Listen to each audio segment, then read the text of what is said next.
For my studio work too, I drew a Red Bull can 25 times. Well, I wouldn't really call it drawing if I sucked at the first 21, which I'll get to. But now, look at this!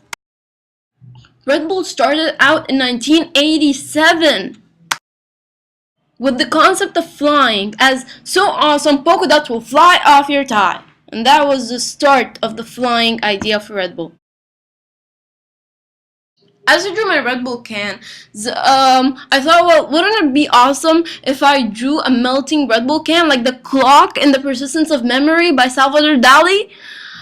Well, yes, it would be. So I took him as an inspiration for this. But because this didn't work out, and you'll see why, I took him for the realisticness of his drawings. Like how they're rendered and shaded and how they're highlighted. So I don't think I need to tell you why the first 21 drawings failed, taking that I started spray painting and not drawing.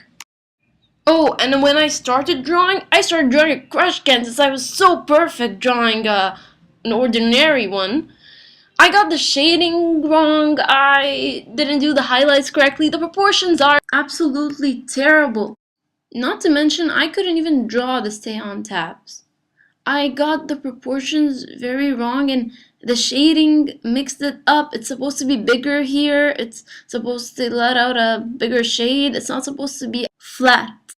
Drawing 9 and 10 were a complete fail. Compared to the final, they look like crap. And actually, without anything, they're just childish.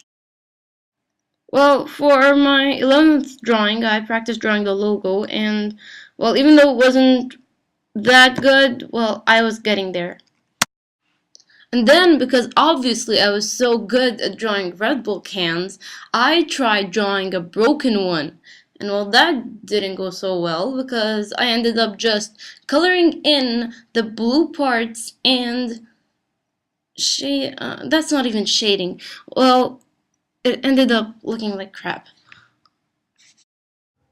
At that point, I was fed up with failing, so I went back to spray paint. I tried different colors, blue, red, and then I tried green, and then I tried putting those colors together to create a gradient. Well, that actually worked, as you can see, but it failed because it got stains all over the paper, which I wasn't sure I could avoid. Then throughout drawing 17 to drawing 21, I focused on drawing the Red Bull can with a new method. Again, I'm focusing on the ideas and not the actual realistic drawing.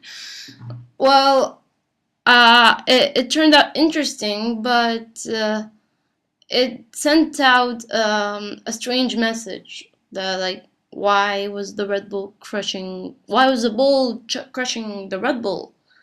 Like, it's his home, so why is he crushing it? So I tried something else. Then finally, I did some research.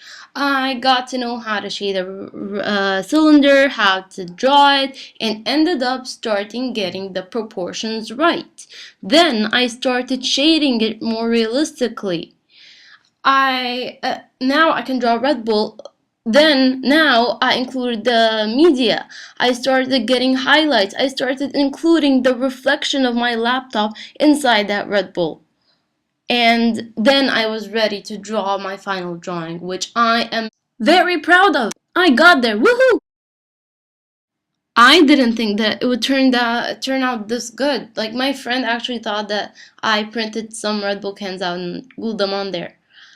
So I'm really glad it turned out that way. After drawing 4 Red Bull cans realistically, I thought that it needed just a pinch of creativity. So I made the shadow an actual the Red Bull on the Red Bull can, which is why I'm calling this studio work Red Bull or Real Bull. So for my next studio work, I would like to take away the feeling, the adrenaline rush Red Bull gives you, and give an example of it, or give you the adrenaline rush